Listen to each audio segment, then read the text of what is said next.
Hey guys, welcome back to my channel. This is Sandeep और आप देख रहे हो अल्ट्रा फिजिक्स।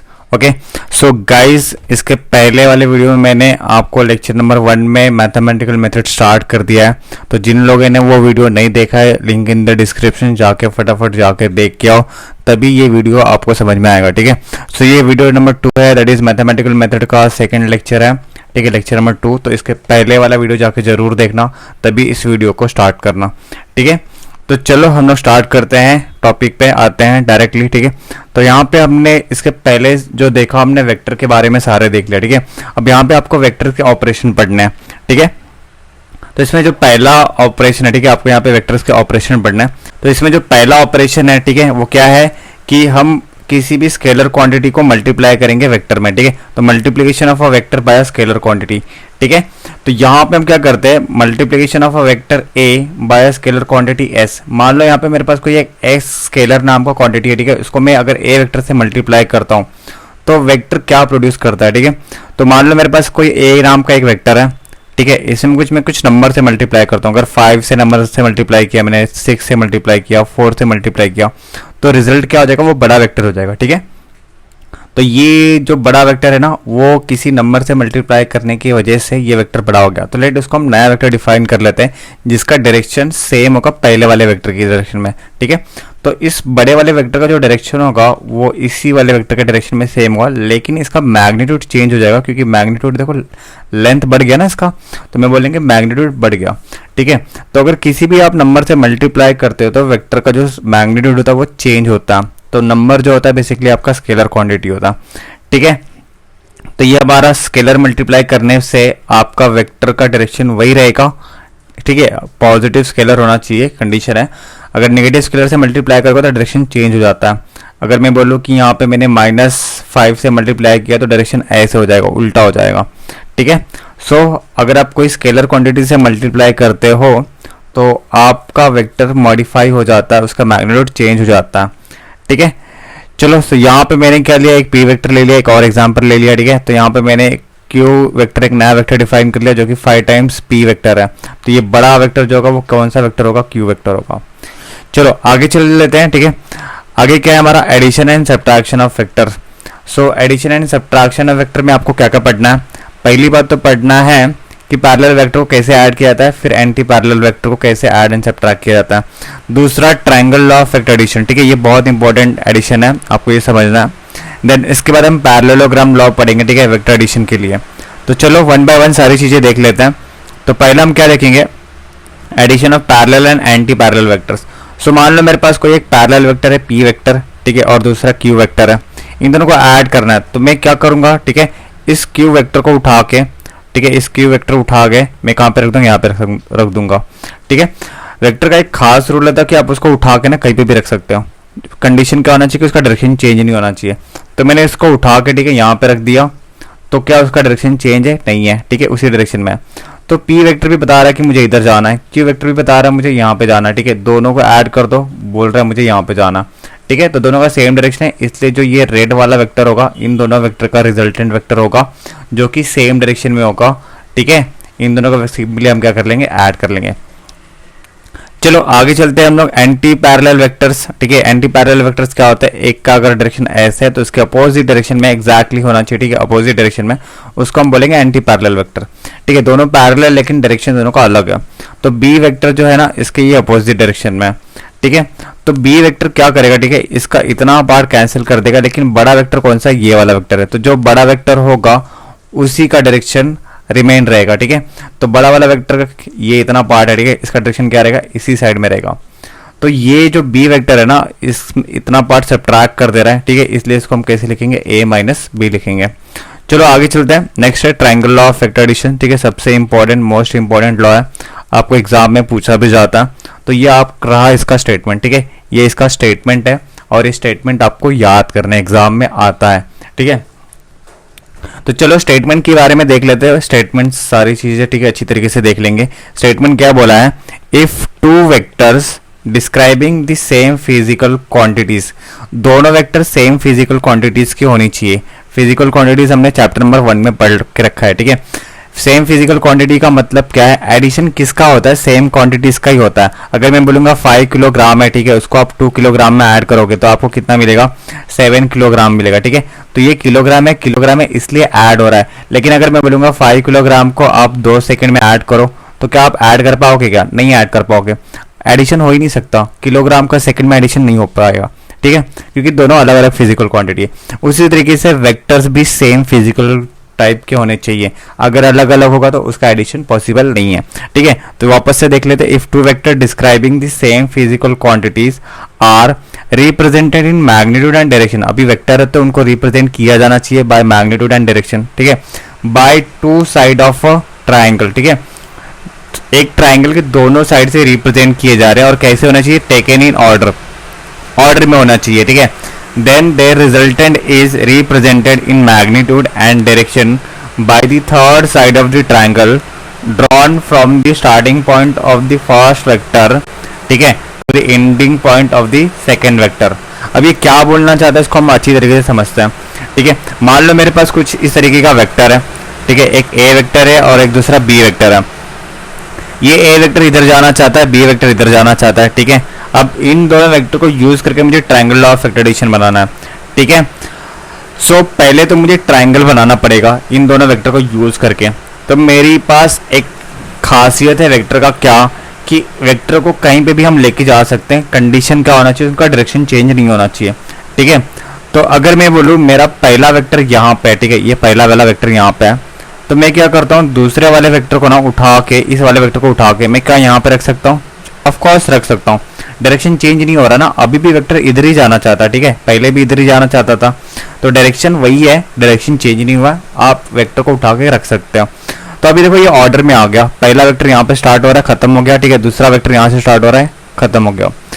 तो मैं एक ट्राइंगल बना दूं, कुछ इस तरीके से एक ट्राइंगल बना दूं, पहले वाले वेक्टर का स्टार्टिंग पॉइंट दूसरे वाले वेक्टर का एंडिंग पॉइंट में अगर मैं ऐड कर दूं, ठीक है, तो ये एक ट्राइंगल बन गया, ठीक है, क्या बन गया, एक ट्राइंगल।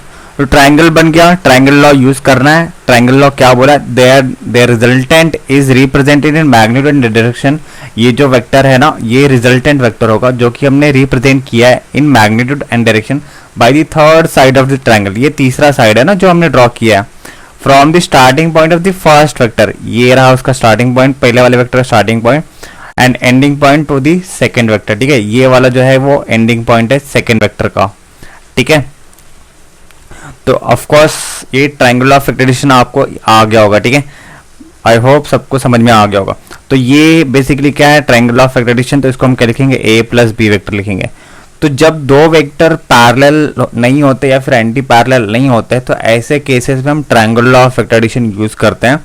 सिंपली क्या करना, आपको पहले वाले वेक्टर का स्टार्टिंग पॉइंट लेना है, दूसरे वाले वेक्टर का एंडिंग पॉइंट लेना है, और रिजल्टेंट वेक्टर पहले वाले वेक्टर के स्टार्टिंग पॉइंट से दूसरे वाले एंडिंग पॉइंट पे खत्म होगा, ठीक है। तो उसका जो हेड होगा, एरो जो होगा वो सेकंड वाले वेक्टर के एंडिंग पॉइंट पे होगा, ठीक है। तो ये हेड होगा और ये क्या होगा, उसका टेल होगा, ठीक है। तो एक और एग्जांपल ले लेते हैं, यहाँ पे मेरे पास p वेक्टर है, ठीक है, यहाँ पे q वेक्टर है, मैं क्या कर सकता हूँ, उस वेक्टर को उठा के उसको यहाँ पे रख सकता हूँ, ऐसे रख दिया मैंने, ठीक है। तो इसका रिजल्टेंट क्या होगा, पहले वाले का स्टार्टिंग पॉइंट दूसरे वाले का एंडिंग पॉइंट, ठीक है।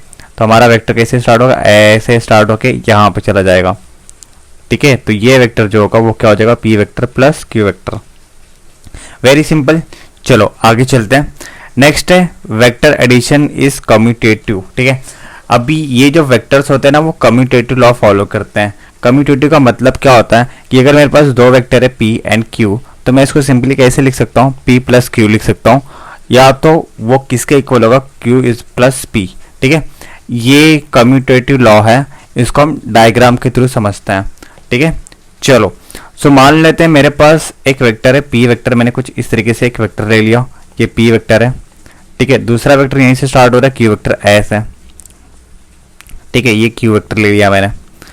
सो पहले वाले का स्टार्टिंग पॉइंट दूसरे वाले का एंडिंग पॉइंट, ठीक है। तो ये वेक्टर हो जाएगा मेरा, ठीक है, ये वेक्टर जो हो जाएगा मेरा रिजल्टेंट वेक्टर, ट्रायंगल बन गया, ठीक है, ट्रायंगल मेरा बन गया ना। तो ये वेक्टर जो होगा वो वेक्टर क्या होगा, p vector plus q vector, ठीक है। तो इस ट्रायंगल में हम बोलेंगे हमारा जो रिजल्टेंट वेक्टर होगा, ठीक है, जो हमारा रिजल्टेंट वेक्टर होगा वो हमें क्या मिल रहा है, रिजल्टेंट वेक्टर जो मिल रहा है वो मिल रहा है p vector plus q vector, ठीक है, इसमें मैंने पहले क्या ड्रॉ किया है, पी वेक्टर ड्रॉ किया है, उसके बाद क्या ड्रॉ किया मैंने, क्यू वेक्टर ड्रॉ किया। क्या मैं इस तरीके से कर सकता हूँ, क्या मैंने क्यू वेक्टर के पैरेलल और एक वेक्टर ड्रॉ कर लिया सेम मैग्नीट्यूड का, ठीक है, सेम मैग्नीट्यूड का सेम डायरेक्शन में, तो क्या मैं इसको क्यू वेक्टर बोल सकता हूँ? यस, बोल सकता हूँ। एंड पी वेक्टर के पैरेलल में मैंने एक और वेक्टर ऐसे ड्रॉ कर लिया, ठीक है, कुछ इस तरीके से ड्रॉ कर लिया मैंने, तो ये मेरा पी वेक्टर हो गया। ठीक है, एग्जैक्टली पैरेलल है और सेम लेंथ का है, तो मतलब सेम मैग्नीट्यूड का, तो ये भी पी वेक्टर बोल सकता हूँ। अब मैं अगर इस ट्रायंगल में वेक्टर लॉ एडिशन करूँ, ठीक है, तो ये पहले वाले का स्टार्टिंग पॉइंट, दूसरे वाले का एंडिंग पॉइंट, तो अभी क्या आएगा मेरा, ये वेक्टर आ जाएगा। ठीक है, सेम वेक्टर आ गया। तो अब मैं कैसे लिखता हूँ, उसी वेक्टर को कैसे लिखूंगा, पहले क्यू लिखा मैंने, ठीक है, क्योंकि पहले क्यू आया, फिर बाद में क्या आया, पी आया, तो मुझे वही चीज मिल रहा है, मुझे आर वेक्टर तो मिल रहा है। तो मैं अगर यहाँ पे आर वेक्टर लिखना चाहता हूँ तो मैं पहले क्या लिखूंगा, भी क्यू वेक्टर लिखूंगा प्लस पी वेक्टर लिखूंगा। ठीक है, ये हो गया मेरा इक्वेशन नंबर 1 और ये हो गया मेरा इक्वेशन नंबर 2।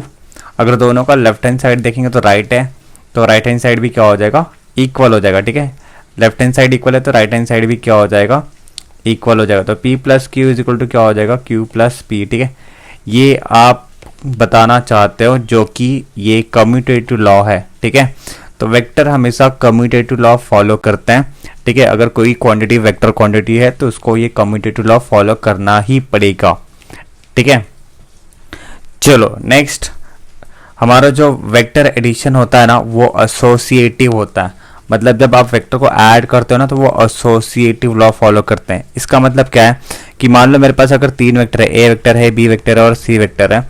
ठीक है, ऐसे 3 वेक्टर है, तो देन इनका अगर मैं एडिशन करूँ कुछ इस तरीके से कि पहले मैं ए और बी को एसोसिएट करूँ एंड देन उसका एडिशन फाइंड आउट करूँ सी के साथ, वो सेम होगा अगर मैं बी और सी को एसोसिएट करके बाद में ए के साथ एडिशन करता हूँ। ठीक है, सो इसी को हम क्या बोलते हैं, एसोसिएटिव लॉ बोलते हैं। चलो इसको डायग्राम के थ्रू समझते हैं तो काफी अच्छी तरीके से समझ में आएगा। सो मान लो मैं यहाँ से एक वेक्टर स्टार्ट कर रहा हूँ। ठीक है, ओरिजिन ओ से स्टार्ट कर रहा है, मैंने एक वेक्टर स्टार्ट किया मैंने ऐसे कुछ इस डायरेक्शन में, तो मैंने ए वेक्टर बोल दिया। ठीक है, एंड देन यहाँ से मैंने दूसरा वेक्टर स्टार्ट किया, यहाँ पे दूसरा वेक्टर ले लिया, मैंने इसको बी वेक्टर बोल दिया।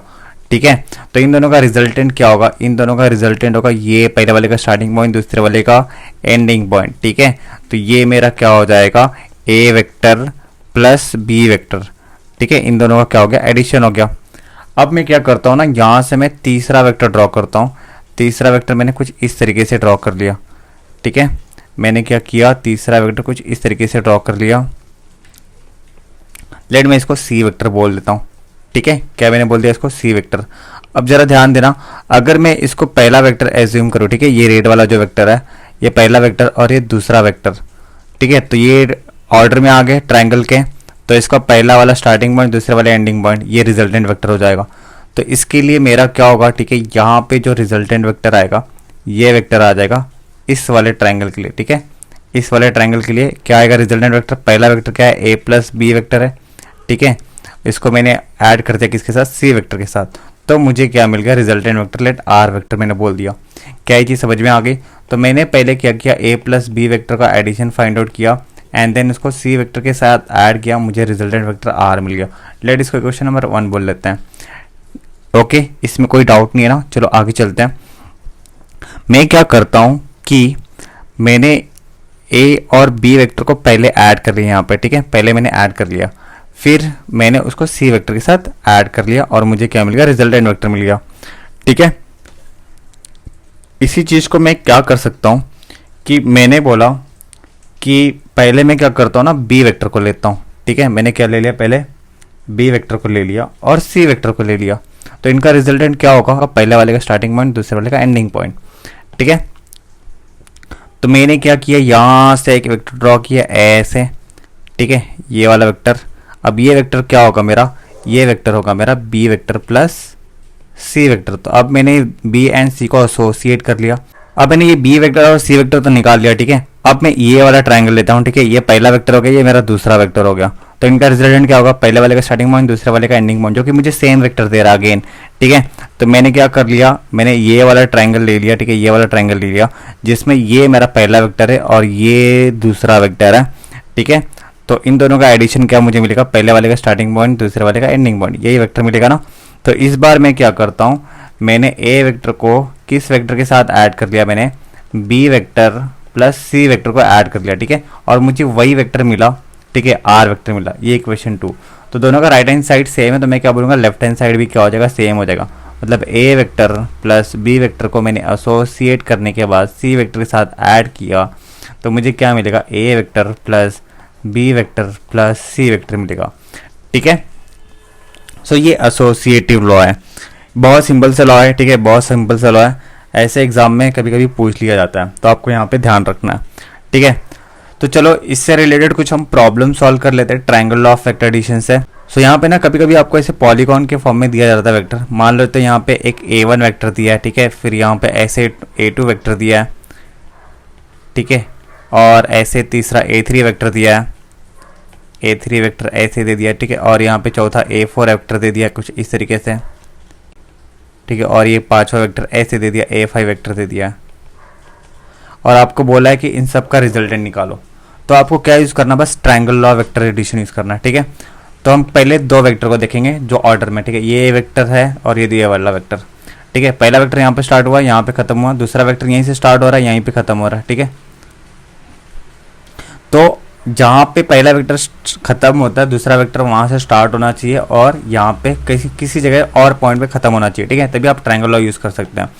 तो यहाँ पे इसका रिजल्टेंट क्या आएगा, पहले वाले का स्टार्टिंग पॉइंट, दूसरे वाले का एंडिंग पॉइंट, ठीक है। तो ये हमने ऐड कर लिया, तो ये वेक्टर क्या हो जाएगा, a1 vector plus a2 vector हो जाएगा, ठीक है। अब ये वाला वेक्टर जो हो गया, ठीक है, अब ये वाला जो वेक्टर हो गया मेरा पहला वेक्टर हो गया, और ये जो है ये अभी मेरा दूसरा वेक्टर हो गया। तो ये पहला वेक्टर यहाँ पे स्टार्ट हो रहा है, यहाँ पे खत्म हुआ, दूसरा वेक्टर यहाँ से स्टार्ट हुआ, यहाँ पे खत्म हुआ, तो यहाँ पे ट्रायंगल लॉ यूज़ करेंगे तो क्या होगा, पहले वाले का स्टार्टिंग पॉइंट, दूसरे वाले का एंडिंग पॉइंट। तो यहाँ से हम एक वेक्टर ड्रॉ करेंगे ऐसे, ठीक है। सो यहाँ से एक वेक्टर और ड्रॉ कर लिया हमने, एक वेक्टर ऐसे ड्रॉ कर लिया ऐसे, ठीक है। तो ये वेक्टर क्या हो जाएगा, मेरा पहला वाला वेक्टर क्या है, a1 vector plus a2 vector है, ठीक है, और इसको मैंने a3 के साथ ऐड कर लिया, तो ये वेक्टर आ गया मेरा, ठीक है। अब क्या करेंगे यहाँ पे, अब ये मेरा पहला वेक्टर है, ठीक है, ये मेरा दूसरा वेक्टर है, तो इनका रिजल्टेंट क्या होगा, पहले वाले का स्टार्टिंग पॉइंट, दूसरे वाले का एंडिंग पॉइंट, कुछ इस तरीके से। तो इनका रिजल्टेंट क्या होगा, ठीक है, यहाँ पे अगेन रिजल्टेंट ड्रॉ करेंगे, तो ये पहला वेक्टर आएगा, ठीक है, पहले वेक्टर से स्टार्ट होगा और दूसरा वाले वेक्टर पे खत्म होगा। तो इनका रिजल्टेंट क्या आएगा, a1 वेक्टर आएगा, फिर a2 वेक्टर आएगा, ठीक है, फिर a3 वेक्टर आएगा, इसी तरीके से a4 वेक्टर भी आ गया। अब ये मेरा पहला वेक्टर हो गया, ठीक है, और ये मेरा दूसरा वेक्टर हो गया, तो इनका रिजल्टेंट क्या आएगा, इनका रिजल्टेंट ये है, ठीक है, फाइनल वेक्टर ये वेक्टर आ जाएगा जो पहले वाले वेक्टर से स्टार्ट होगा और दूसरे वाले पे खत्म होगा। तो ये वेक्टर क्या हो जाएगा, a1 वेक्टर हो जाएगा, ठीक है, फिर a2 वेक्टर हो जाएगा, फिर a3, ऐसे करते करते हमें कहाँ तक ऐड करना है, 5 वेक्टर तक ऐड करना है। तो ये मेरा फाइनल वेक्टर होगा, ठीक है, बहुत सिंपल था। चलो आगे चलते हैं। नेक्स्ट लॉ जो है वो है parallelogram law of vector addition, ठीक है। अब ये क्या बोलना चाहता है, चलो पढ़ लेते हैं, ठीक है, इसको पढ़ लेते हैं। क्या बोला है, if two vectors of same type, again same type के होने चाहिए, अलग अलग टाइप के वेक्टर नहीं ऐड होते हैं, ठीक है। जैसे वेलोसिटी वेक्टर है तो दूसरा भी वेलोसिटी वेक्टर ही होना चाहिए, वेलोसिटी का एडिशन वेलोसिटी के साथ ही होगा। फोर्स वेक्टर होता है, फोर्स वेक्टर के साथ ही एडिशन होगा, एक फोर्स है दूसरा वेलोसिटी, एडिशन नहीं हो पाएगा। तो सेम टाइप के होने चाहिए, ठीक है। Originating from the same point, कहाँ से स्टार्ट हो रहे, सेम पॉइंट से स्टार्ट हो रहे। तो यहाँ पे देखो मेरे पास एक वेक्टर p वेक्टर है ऐसे, ठीक है, दूसरा वेक्टर q वेक्टर है, दोनों कहाँ से, सेम पॉइंट से स्टार्ट हो रहे हैं, जो कि O पॉइंट से स्टार्ट हो रहे हैं। इसके पहले वाले केस में क्या था, ट्रायंगल लॉ, ठीक है। ट्रायंगल लॉ में हमने क्या देखा था कि दो वेक्टर अलग अलग पॉइंट से स्टार्ट होते हैं, मतलब अगर मैंने यहाँ पे P वेक्टर लिया है तो दूसरा वेक्टर यहाँ पे Q वेक्टर लेना पड़ता था, ठीक है। तो दोनों वेक्टर का स्टार्टिंग पॉइंट अलग है, पहले वेक्टर का स्टार्टिंग पॉइंट यहाँ पे, दूसरे वाले वेक्टर का स्टार्टिंग पॉइंट यहाँ पे, ठीक है। तो जब दो वेक्टर का स्टार्टिंग पॉइंट अलग अलग होता है तो ऐसे केसेस में हम ट्रायंगल लॉ यूज करते हैं। लेकिन जब दोनों वेक्टर का स्टार्टिंग पॉइंट सेम रहा तो in that case we always gonna use parallelogram law of vector addition, ठीक है।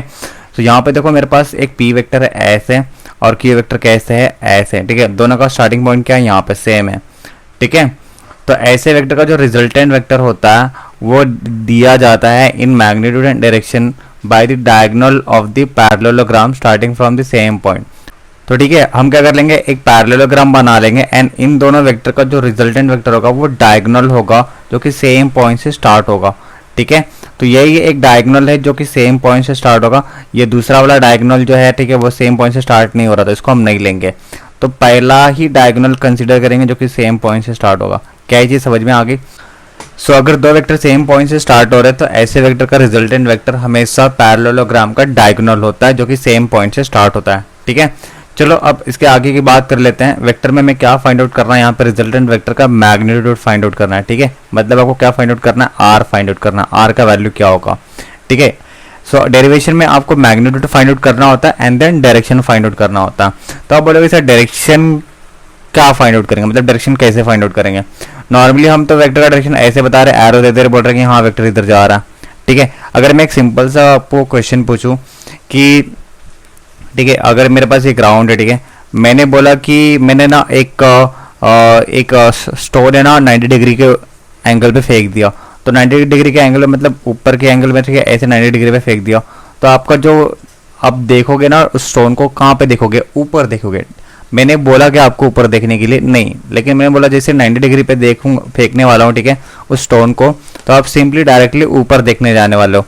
तो इसका मतलब क्या है कि आपको समझ में आ रहा है कि जो स्टोन जाने वाला है एक पर्टिकुलर डायरेक्शन में जाने वाला है जो कि ऊपर जाने वाला है। तो मैंने आपको डायरेक्शन स्पेसिफाई कर दिया था, आपको ये सेंस हो गया जब मैंने आपको एंगल बता दिया। ठीक है, तो डायरेक्शन फाइंड आउट करना in the sense angle find out करना। ठीक है, तो किसी भी वेक्टर का अगर आप डायरेक्शन फाइंड आउट कर रहे हो it is nothing but angle find out कर रहे हो। तो चलो हम पहले मैग्नीट्यूड फाइंड आउट करते हैं, फिर डायरेक्शन की बात करेंगे। समझ में आ रहा? तो चलो पहले इसको हम क्लियर कर लेते हैं, आगे चलते हैं। डायरेक्शन की बात करेंगे बाद में, पहले हम बात करते हैं मैग्नीट्यूड। तो इसके लिए हम क्या करते हैं ना, पहले ये छोटा वाला ट्रायंगल कंसीडर कर लेते हैं। ठीक है, तो हम क्या बोलेंगे, इन ट्रायंगल, ठीक है, इन ट्रायंगल, कौन सा ट्रायंगल, ए बी डी में। ठीक है, ए बी डी में आप यूज कर लो पाइथागोरस थ्योरम, क्योंकि ये वाला एंगल कितना है 90 डिग्री, एंगल डी कितना है 90 डिग्री है। ठीक है, तो पाइथागोरस थ्योरम यूज करेंगे तो क्या आएगा, ए बी स्क्वायर, ठीक है, a b square is equal to क्या आएगा, ए डी स्क्वायर। ठीक है, और क्या आ जाएगा, बी डी स्क्वायर आ जाएगा। क्या ये चीज़ समझ में आ गई? लेट इसको क्वेश्चन नंबर 1 बोल लेते हैं। अब आगे बात कर लेते हैं, अगर इसी ट्रायंगल में मैं साइन थीटा यूज कर लूँ, साइन थीटा क्या होता है, ठीक है, ये थीटा है मेरा, साइन थीटा क्या होगा, उसके सामने वाले साइड का रेशो होगा हाइपोटेनस के साथ। ठीक है, तो मतलब अपोजिट अपॉन क्या होता है, हाइपोटेनस होता है। तो हम यहाँ पे साइन थीटा यूज कर लेंगे, sine theta is equal to क्या होगा, अपोजिट, अपोजिट मतलब बी डी अपॉन क्या हो जाएगा, हाइपोटेनस, हाइपोटेनस का ए बी है। ठीक है, सो इससे मुझे क्या मिलेगा, इससे मुझे मिलेगा, मैं b d is equal to क्या लिख सकता हूँ, a b into sine theta लिख सकता हूँ क्या। ठीक है, लिख सकता हूँ ना। तो लेट ये इक्वेशन मेरा क्या हो गया, 2 हो गया। अब इसी ट्रायंगल में मैं कॉस थीटा भी यूज कर लेता हूँ। ठीक है, सारी चीजें मैं यहाँ पर डिफाइन कर लेता हूँ। तो कॉस थीटा क्या होगा, कॉस थीटा क्या होता है, एडजेसेंट अपॉन हाइपोटेनस। तो एडजेसेंट क्या है यहाँ पे, एडजेसेंट मेरा है a d, hypotenuse a b है। ठीक है, तो यहाँ पे एडजेसेंट क्या है, ए डी, ठीक है, अपॉन हाइपोटेनस क्या है, ए बी। सो इससे मुझे क्या मिल जाएगा, यहाँ से मुझे ए डी मिल जाएगा, ए डी क्या हो जाएगा, वो ए बी, ठीक है, इंटू क्या हो जाएगा, कॉस थीटा हो जाएगा। लेट इसको इक्वेशन नंबर हम क्या बोल लेते हैं, 3 बोलते हैं। ठीक है, अब भी हमने सिर्फ ये छोटा वाला ट्रायंगल लिया है, काफ़ी सिंपल सा चीज़ है। ठीक है, इस छोटे वाले ट्रायंगल में हमने पाइथागोरस थ्योरम यूज़ कर लिया, वेरी सिंपल। अब इस बड़े वाले ट्रायंगल की बात करते हैं। ठीक है, इस बड़े वाले ट्रायंगल की बात करते हैं। इस बड़े वाले ट्रायंगल में अगेन एंगल डी जो है वो 90 डिग्री है। ठीक है, तो हम यहाँ पे क्या बोलने वाले हैं, हम यहाँ पे क्या बोलेंगे, इन ट्रायंगल। ठीक है, इन ट्रायंगल, बड़ा वाला ट्रायंगल कौन सा हमारा, ये वाला ट्रायंगल। ठीक है, ये वाला ट्रायंगल हमारा बड़ा वाला ट्रायंगल है। तो इस वाले ट्रायंगल का नाम क्या होगा, ओ बी डी होगा। ठीक है, तो यहाँ पे हम क्या बोलते हैं, हमारा जो ट्रायंगल है ओ बी, ठीक है, o b d, angle d जो है वो 90 डिग्री है। तो हम पाइथागोरस थ्योरम यूज कर सकते हैं ना। पाइथागोरस थ्योरम क्या आएगा, ओ बी का स्क्वायर इज इक्वल टू क्या हो जाएगा, ओ डी का स्क्वायर प्लस बी डी का स्क्वायर।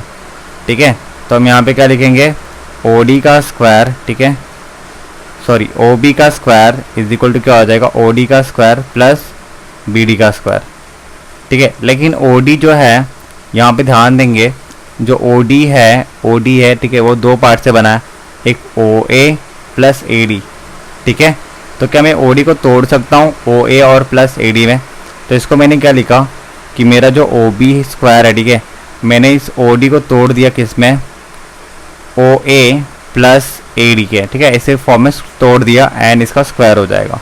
ठीक है, काफ़ी सिंपल हो गया ना, ये बी डी स्क्वायर हो गया। अभी इसका ए प्लस बी का होल स्क्वायर का फॉर्मूला, ठीक है, ये ए प्लस बी का होल स्क्वायर का फॉर्मूला यूज़ कर लेंगे।